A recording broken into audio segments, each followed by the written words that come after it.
Okay, now I am now at the beginning of row 4, and in row 4 we have got another new stitch, and it is the only other kind of new stitch that we'll need to work the bulk of our cowl, and we will have a fastening off, but for the bulk of the cowl, this is what we're going to be using, and it is that special stitch which is called a Tunisian double front post, and I'll show you how to do that in a minute. Row 4 and row 5, which will come after, those two rows together kind of form the repeat that will create the pattern of your cowl. And if I just look at my little sample piece here, the Tunisian double front post, yes, that is right, Tunisian double front post creates the sort of little knotty bobbly effect. Can you see you've got two strands which are diagonal, which are creating these little bobbles, and you will see there's a row of, or a line, I'm sorry, of bobbles in the brick colour, and then you've got your lines of bobbles going up in the fluffier yarns. Okay, so we're going to be creating that stitch with both kinds of yarns, but just for now we're going to create it with the brick yarn, and we are looking at row 4. So when I look at row 4, it says we've got to repeat, haven't we? Because we've got two instructions in brackets, which says TDFP1 and TSS1. Now, you know what Tunisian simple stitch is because we've just learnt that.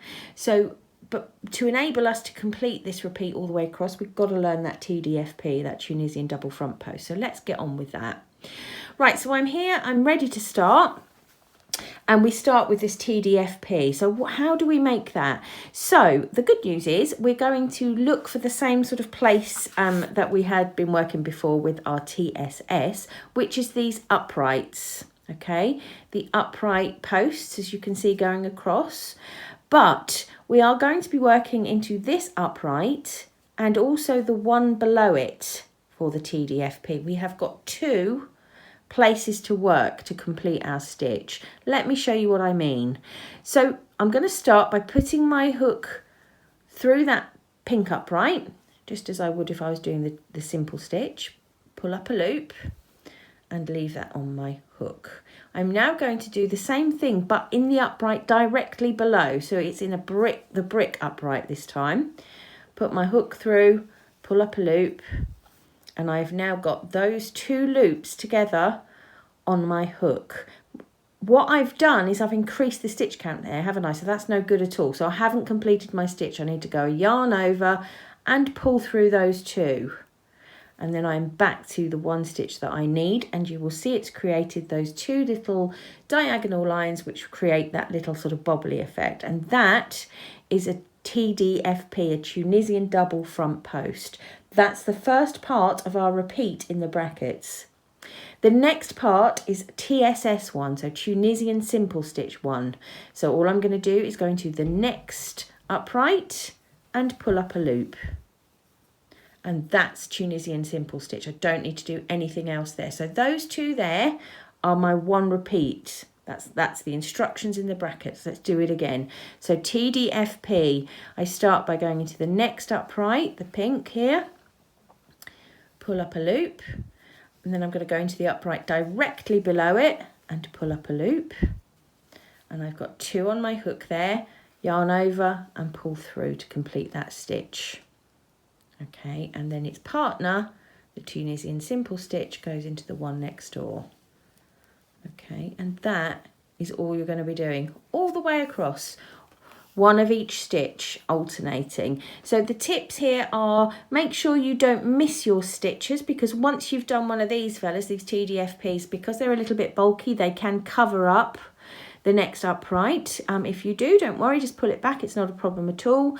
Once you've got this row in, let me tell you, everything that comes after it is a total doddle, because this acts like a map of what's got to go where. So do try and get this one right if you can. So just be mindful that you go into the next uprights and don't miss any out. And it is alternating between TDFP and TSS. Okay, TDFP, TSS, all the way across. TDFP means you're working those two uprights and completing a stitch. So it's your complicated, it's not complicated, but you know what I mean. It's a little bit more involved, isn't it, than your TSS. Let me just show you what I mean. If I go like that, you can see that that stitch sort of is, you know, I could very easily just put my hook in here and forget this one, but I've got to do that one. So just be mindful. Now I've said that, I'm feeling quite certain I've missed one out somewhere. So I'm going to do TDFP. Obviously you can rewind if you need to see that again in slow-mo. And I'm going to go all the way across just doing those 2 alternating stitches. Okay, I've come to the end now. Mine is going to end probably differently to yours because I've just sort of messed around with the numbers and stuff.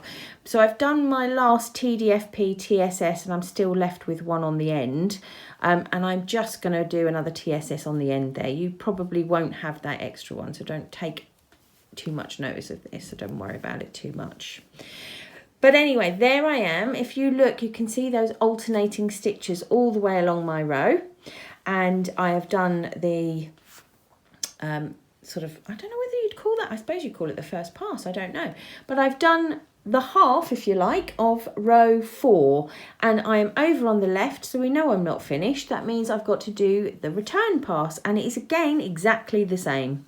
Nothing fancy, even though we've got some fancy stitches here. So make a chain in the first one and then yarn over and through 2 all the way across, just as you've been doing all the way up till now. So it's nice that, you know, your return pass is always uncomplicated and unfancy. And I don't know if you saw what I did there. I sort of shuffled all the stitches up. I don't know why I've done that. I think it must be sort of the natural rhythm I've found with this. So, and I sort of seem to hold the hook right at the end. I don't know. I wonder how you'll be. This is my first, as I think I said about 1,000,000 times, my first foray into Tunisian. So it's interesting, isn't it, how you find your feet and what and where they end up and how you work things. Look, I've talked all the way to the end. That's handy, isn't it? Right, so I'm nearly finished the return pass of row 4. And at the end of row 4, at the end of every row, we've got a colour change. Okay, and when I check at the end of row 4, I've got to change back onto the pink, because we checked that, didn't we? Back onto the pink, ready for row 5. So I'm going to drop my yarn, just bring the pink over to the left, and yarn over. On the last yarn over, pick up and pull through, and I have now properly completed row 4. So that's row 4. Don't worry about the gaps. You can see what's happened is that it's filled in the gaps of the row below. Very clever. So I've completed row 4. Row 4 is the first half of the sort of 2-row repeat that goes all the way through the cowl. Rows 4 and row 5 make the 2-row repeat.